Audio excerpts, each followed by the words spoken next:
कभी कभी हमारी एक छोटी सी गलती से किसी की ज़िंदगी बर्बाद हो जाती है। कभी कभी हमारी हवस के चक्कर में कोई किसी की जान पर बात बनाती है। आखिरकार ये सब कब तक चलता रहेगा और कब तक रिश्तों को शर्मसार किया जाएगा। आजकल की जनरेशन में अगर हम देखें तो रिश्ते रहे नहीं हैं। हर रिश्ता सिर्फ नाम का रह गया है। कोई कहीं जा रहा है तो कोई कहीं जा रहा है। पति अगर सही है तो पत्नी भी किसी और से संबंध बनाती है। अवैध अगर पत्नी सही है तो पति किसी और से संबंध बनाता है। जो सारे अवैध होते हैं, यानी कि इन संबंधों का कोई मतलब ही नहीं होता, ये नाजायज संबंध होते हैं। आखिरकार इन रिश्तों को नाम देकर लोग बाहर मुंह मारने क्यों जाते हैं। ऐसा ही होता है आज की घटना में, जहाँ पर एक माँ के साथ 20 साल तक और एक बेटी के साथ 1 साल तक कुछ ऐसा होता रहा है जिसे जानकर आप हैरान हो जाएंगे और सोचने पर मजबूर हो जाएंगे कि आखिरकार ऐसा हो तो हो कैसे सकता है।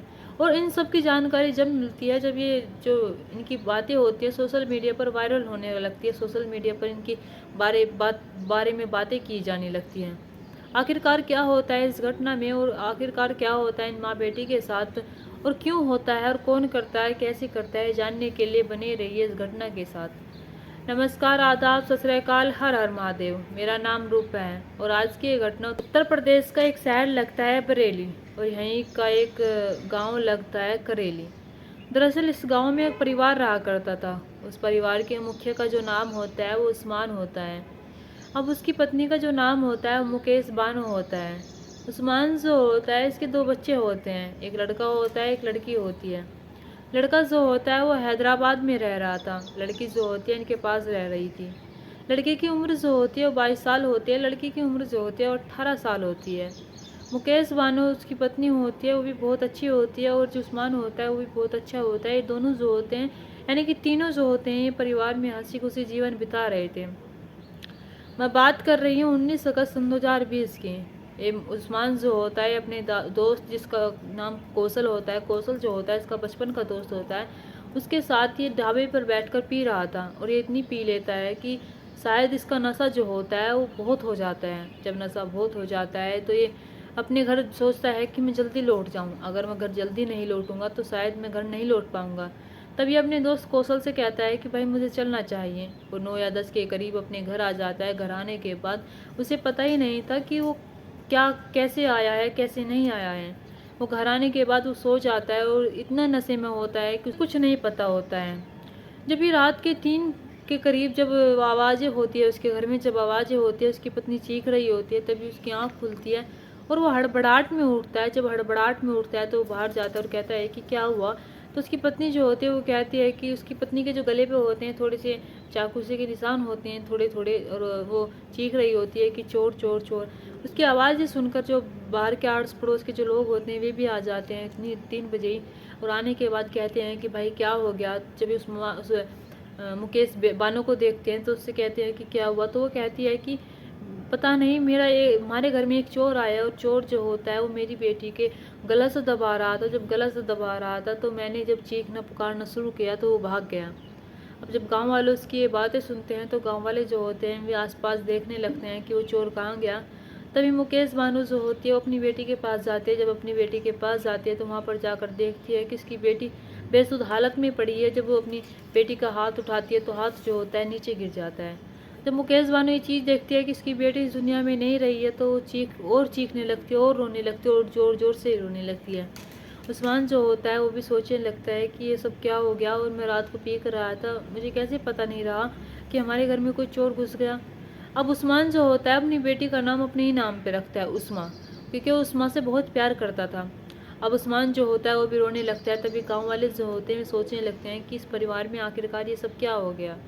गांव के जो व्यक्ति होता है वो गांव का जो प्रधान होता है उसे फ़ोन करता है। प्रधान जो होता है पुलिस वालों को बुलाता है। पुलिस वाले जो होते हैं मौके पर पहुंचते हैं और केस को गंभीरता से लेते हैं। मौके पर पहुंचने के बाद वे पूछते हैं कि यहाँ पर क्या हुआ। फिर मुकेश बानो का जो बयान होता है वो लेते हैं। मुकेश बानो जो होते हैं वो बताती है कि पता नहीं साहब, घर में एक चोर आया था और वो मेरी बेटी के गले पर बैठा था। जैसे ही मेरी आँख खुलती है मैं उसे पकड़ने की कोशिश करती हूँ तो मुझे छोड़कर भाग गया, यानी कि मेरे भी चोटों के निशान आ रहे हैं। जब ये सारी बातें वो अपने बयान में देती है तो पुलिस वाले जो होते हैं उसके बयान लेकर वे आसपास में देखने लगते हैं कि क्या हुआ है क्या नहीं हुआ है। जब वे आसपास में देखने लगते हैं तो देखते हैं कि जो उनके घर में चोरी हुई है वो तो हुई नहीं है। आखिरकार मुकेश बानो ये कैसे कह रही है कि उनके घर में चोरी हुई है।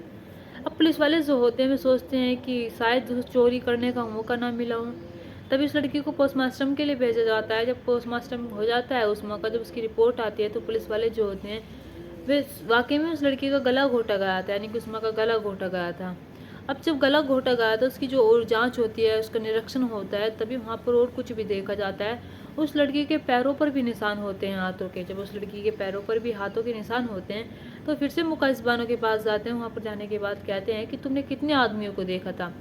तो मुकेश बानो जो होती है वो कहती है कि साहब मैंने एक आदमी को देखा था। तो पुलिस वालों के हिसाब से वे 2 आदमी थे, यानी कि एक ने गला दबाया था और एक ने उसके पैर पकड़े थे। अब पुलिस वाले जो होते हैं वे सोचने लगते हैं कि आखिरकार हम करें तो करें क्या। तभी वे मुखबिर को लगाते हैं कि इस परिवार में क्या चल रहा था, क्या नहीं चल रहा था। इस परिवार के जो संबंध हैं वे किससे खराब थे, किससे अच्छे थे, ये जानने के लिए। तभी मुखबिर जो होता है पुलिस वालों को एक ऐसी कहानी सुनाता है, एक ऐसी बात बताता है जिस बात को सुनकर पुलिस वाले सोचने पर मजबूर हो जाते हैं, क्योंकि उन्हें पहले ही लग रहा था कि ऐसा ही हो सकता है। लेकिन पुलिस वाले प्रूफ मांगते हैं, सबूत मांगते हैं। जो मुखबिर होता है उनका वो बताता है कि साहब इनकी जो, यानी कि उस्मान की जो बेगम है, पत्नी है मुकेश बानो, उसके जो संबंध है वो कौशल से चल रहे हैं। यानी कि कौशल उसका जो दोस्त होता है, उस्मान का दोस्त होता है और बचपन का दोस्त होता है, उससे उसके अवैध संबंध चल रहे हैं। जब पुलिस वालों को ये बात पता चलती है तो पुलिस वाले जो होते हैं पहले तो कौशल को उठाकर लेकर आते हैं, फिर मुकेश बानो को उठाकर लेकर आते हैं, उन दोनों से पूछताछ करते हैं। क्योंकि पुलिस वाले पहले समझ गए थे कि मुकेश बानो शायद झूठ बोल रही है, क्योंकि उस घर में 2 व्यक्ति थे, एक ने पैर पकड़े थे और एक ने गला दबाया था, और मुकेश बानो के बयान में सिर्फ एक व्यक्ति आ रहा था, तो उसका झूठ तो यहीं पर पकड़ा जाता है। अब उससे पूछताछ करते हैं। पूछताछ करने के बाद वे दोनों जो होते हैं पहले तो मनगढ़ंत कहानियाँ बनाते हैं। जब मनगढ़ंत कहानियाँ बनाते हैं तभी पुलिस वाले जो होते हैं अपने तरीके से पूछताछ करते हैं और उन पर दबाव डालते हैं। जब दबाव डालते हैं तभी ये मुकेश बानो जो होती है एक ऐसी कहानी सुनाती है जिस कहानी को सुनकर पुलिस वाले हैरान हो जाते हैं और सोचने पर मजबूर हो जाते हैं कि आखिरकार एक माँ ऐसा कर तो कर कैसे सकती है। मुकेश बानो जो होती है वो बताती है कि साहब आज से 22 साल पहले मेरी शादी जो हुई थी उस्मान से हुई थी। उसके साथ जब मेरी शादी हुई थी तो हम दोनों जो होते हैं कैसे रह रहे थे, एक घर जीवन जी रहे थे, यानी कि जैसे पति पत्नी रहते हैं प्यार से, ऐसे ही रह रहे थे। उसके 2 साल बाद मुझे एक बेटा होता है, जो बेटा आज हैदराबाद में रह रहा है और जो आराम से रह रहा है। 2 साल बाद जब मेरे बेटा होता है तो समय बीतता चला जाता है। जब समय बीतता चला जाता है तो मुझे एक बेटी और होती है। एक बेटी होने के बाद हम दोनों जो होते हैं फिर भी आराम से रह रहे थे, प्यार से रह रहे थे। लेकिन जो उस्मान होता है वो आस पड़ोस वाले लोग जो होते हैं वे बताते हैं कि तुम्हारी जो पत्नी है उसके जो चाल चलन है वो अच्छे नहीं है, वो सही नहीं है। क्योंकि उस्मान को भी कहीं ना कहीं लगता था कि मुकेश बानो के जो चाल चलन है वे वाकई में सही नहीं है, उसके जो चाल चलन है वे बेकार हैं और वे एक बिगड़ी हुई है। जब आस पड़ोस के जो लोग भी उससे ये बातें कहा करते थे तभी वो मुझसे आकर भी कहा करता था कि तुम्हारे जो चाल चलन है वो अच्छे नहीं हैं। अब शादी के कुछ साल बाद हमारे रिश्ते में खटास आने लगी थी। हमारे रिश्ते जो अच्छे चल रहे थे वे बिगड़ने लगे थे। वो मेरे साथ प्यार से रहता था लेकिन अब प्यार से नहीं रह रहा था। उस्मान जो होता है मुझे हर रोज़ यही कहा करता था कि तुम बदचलन हो और तुम्हारे जो चाल चलन है वो अच्छा नहीं है। जब ये सारी बातें मुझे कहा करता था तो मुझे अच्छा नहीं लगता था। मैं उससे कहती थी कि तुम आस पड़ोस के लोगों की बातों में ना आया करो, आस पड़ोस के जो लोग होते हैं वे ऐसे ही बातें बनाया करते हैं। अब उस्मान जो होता है जब ये सारी बातें सुनता था इधर उधर से तभी उसे उसे पीने की लत लग जाती है। अब वो पीने लगता है। जब पीने लगता है तो मुकेश बानो जो होती है उसे रोकने की कोशिश करती है, लेकिन उस्मान जो होता है वो रुकने का नाम ही नहीं लेता है। वो पीने लगता है लगातार। जब पीने लगता है तो उसका जो शरीर होता है वो कमज़ोर हो जाता है, यानी कि जो मुकेश बानो की शारीरिक ज़रूरत थी वो पूरी नहीं कर पाता है जैसे पहले करता था। मुकेश बानो जो होती है उसके साथ जब अपनी ज़रूरतें पूरी करने की कोशिश करती थी तो लेकिन उस्मान वो नहीं कर पाता था। मुकेश बानो जो होती है कहीं ना कहीं उस्मान से दूर चली जाती है। जब दूर चली जाती है तभी उसे लगता है कि वो करे तो करे क्या।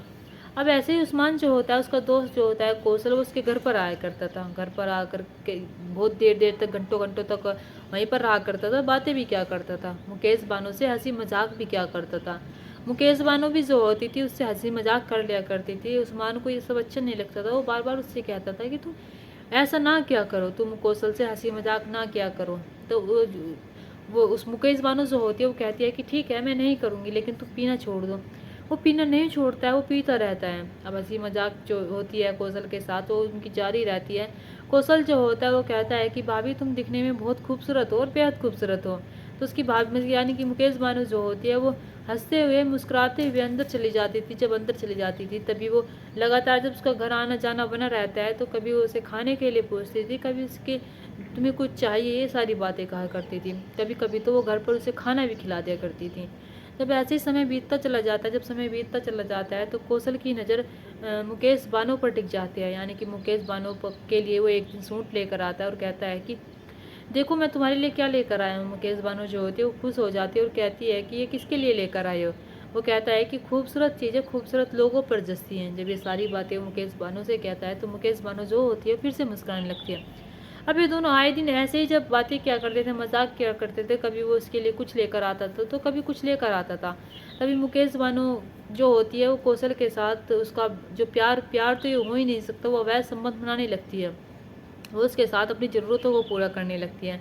जब अपनी ज़रूरतों को पूरा करने लगती है, मुकेश बानो जो होती है कौशल के साथ आए दिन जब कोई घर में नहीं हुआ करता था या फिर कोई कहीं पर जाया करता था तो उसके साथ वो अपनी संबंध बनाया करती थी। जब संबंध बनाया करती थी तो ऐसे ही जब चलता रहा था, जब चलता रहता है तो सब कुछ सही हो रहा था। जब सब कुछ सही हो रहा था तो साल 10 साल बीतते चले जाते हैं। जब उन्होंने संबंध बनाना स्टार्ट किया था तब उनकी बेटी जो होती है 8 साल की होती है और आज वो 18 साल की हो चुकी थी। यानी कि उन्हें एक साथ रहते हुए कौशल और मुकेश बानो को 10 साल हो चुके। 10 साल से वे एक साथ रह रहे थे, 10 साल से वे अवैध संबंध चला रहे थे। 10 साल से किसी को नहीं पता चला था कि इन दोनों के बीच हो तो हो क्या रहा है। अब जैसे उसकी बेटी बड़ी हो जाती है तो ये कौशल जो होता है उसकी नज़र उस पर टिक जाती है और वो देखता है कि इसकी बेटी जो है इससे भी खूबसूरत है, इसकी बेटी दिखने में कितनी खूबसूरत है। मुकेश बानो से उसका मन भर जाता है। जब मुकेश बानो से उसका मन भर जाता है तभी वो उसकी बेटी पर डोरे डालने लगता है, उस्मा पे डोरे डालने लगता है। जब वो उस्मा से बात करता है तब वो 17 साल की होती है। यानी कि जब वो बात करने की कोशिश करता है। अब आए दिन वो उस्मा को कभी कुछ लेकर आया करता था तो कभी कुछ लेकर आया करता था। यानी कि मुकेश बानो को छोड़कर वो उस्मा पर ज़्यादा ध्यान देने लगा था। कभी कभी उस्मा को पैसे भी दे दिया करता था। उस्मा जो होती है वो उसके जो उसे खाने की चीज़ लेकर आया करता था, कभी उसके लिए कुछ लेकर आया करता था, कभी वो पैसे दिया करता था। तो उस्मा जो होती है कहीं ना कहीं वो पिघल जाती है, यानी कि कहीं ना कहीं उस पर फिसल जाती है। जब उस पर फिसल जाती है तभी उस्मा जो होती है वो उसके जाल में फंस जाती है। जब उसके जाल में फंसती है तब वो 17 साल की होती है। ये कौशल जो होता है जब उस्मा को अपने जाल में फंसा लेता है तो उसके साथ भी वो संबंध बनाने लगता है। जब उसके साथ संबंध बनाने लगता है कहीं ना कहीं ये बात जो होती है उसकी माँ को पता चल जाती है, लेकिन उसकी माँ जो होती है वो अपने मुंह पर ताला लगा लेती है, क्योंकि उसकी माँ भी अब तक यही करती आ रही थी। उसकी माँ जो होती है अब तक कौशल से संबंध बनाती आ रही थी। अब जैसे कुछ महीने बीतते हैं, कुछ महीने बीतने के बाद उस्मा जो होती है वो कौशल से कहती है कि मैं तुमसे शादी करना चाहती हूँ, मैं तुमसे तुम्हारे साथ रहना चाहती हूँ। जब ये सारी बात वो कौशल से कहती है तो कौशल जो होता है वो कहता है कि मैं तुम्हारे साथ शादी नहीं कर सकता, और ना ही कौशल से शादी करने वाला था, ना ही उसकी पत्नी से शादी करने वाला था, यानी कि उस्मान की पत्नी से शादी करने वाला था, और ना ही उस्मान की बेटी से शादी करने वाला था। वो उनके साथ सिर्फ मज़े ले रहा था, क्योंकि कौशल की पहले से ही शादी हुई थी। कौशल के 2 बच्चे थे और बीवी थी। वो कौशल ऐसे कैसे शादी कर सकता था। वो सोचता है कि मेरे बीवी बच्चों का क्या होगा और मेरा समाज में नाम खराब हो जाएगा अगर मैं इससे शादी कर लूँगा। उसे बार बार मना करता है शादी करने के लिए, लेकिन वो बार बार शादी पे जिद पर अड़ जाती है। उधर मुकेश बानो जो होती है वो ये सब देख रही होती है कि उसका जो कौशल है, यानी कि उसका जो प्रेमी है, उसकी बेटी के साथ ऐसा ऐसा कर रहा है, उसके साथ भी संबंध बना रहा है। तभी वो एक दिन अपने पति के पास जाती है, अपने पति से जाकर कहती है कि कौशल जो है हमारे घर पर मत बुलाया करो, हमारी बेटी जो है जवान हो रही है, तुम्हें देखना चाहिए। तो उस्मान जो होता है वो कहता है कि कौशल ऐसा नहीं है, तुम भी उसे जानती हो कई सालों से और ऐसी बातें कर रही हो। तो उस्मान से उसकी मुकेश बानो जो होती है वो कहती है कि तुम प्लीज़ ये शराब छोड़ दो, शराब छोड़ने के बाद उसे हमारे घर आने से मना कर दो। उस्मान को जब वो प्यार से बैठकर समझाती है तो उस्मान जो होता है समझ जाता है और शराब पीनी छोड़ देता है। उन दोनों के बीच संबंध जो होते हैं सही हो जाते हैं, यानी कि पति पत्नी फिर से अच्छे से रहने लगते हैं। अब उस्मान जो होता है कौशल का अपने घर आने जाना बंद करवा देता है, लेकिन जो कौशल की बेटी होती है उसकी सॉरी उस्मान की बेटी होती है उस्मा, वो लगातार कौशल पर शादी का दबाव बनाती रहती है। जब शादी का दबाव बनाती रहती है तो कौशल जो होता है बहुत परेशान हो जाता है। एक बार फिर से उसकी माँ यानी कि मुकेश बानो को अपने जाल में फंसाता है और कहता है कि तुम्हारी बेटी जो है हमारे बीच में आ रही है और मैं तुमसे बहुत प्यार करता हूँ, मैं तुम्हारे बिना नहीं रह सकता। जब वो सारी बातें उससे ऐसे ही कहता है तो उसकी जो मुकेश बानो के दिल में उसके लिए जगह थी वो आज भी थी, वो पिघल जाती है और कहती है कि तुम सही कह रही हो, मेरी बेटी हमारे बीच आ गई है। तभी एक ऐसा प्लान बनाते हैं कि हमें उसे रास्ते से हटा देना चाहिए। मुकेश बानो जो होती है इस चीज़ के लिए मान जाती है और अपनी बेटी को रास्ते से हटाने के लिए मान जाती हैं।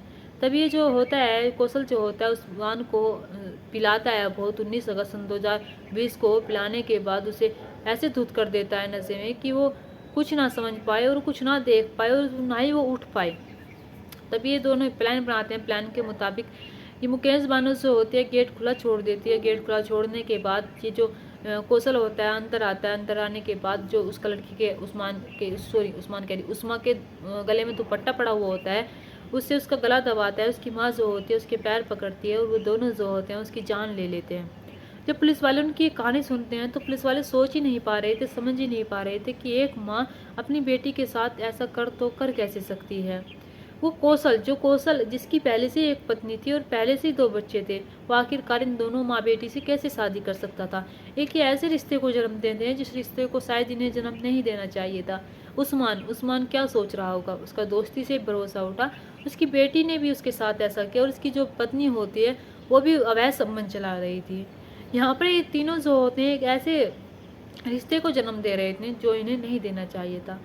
दोस्तों इस घटना को सुनाने का मकसद मेरा आपका दिल दुखाना नहीं था, आपको परेशान करना नहीं था, आपको घटना के बारे में बताना था और आपको सचेत करना था।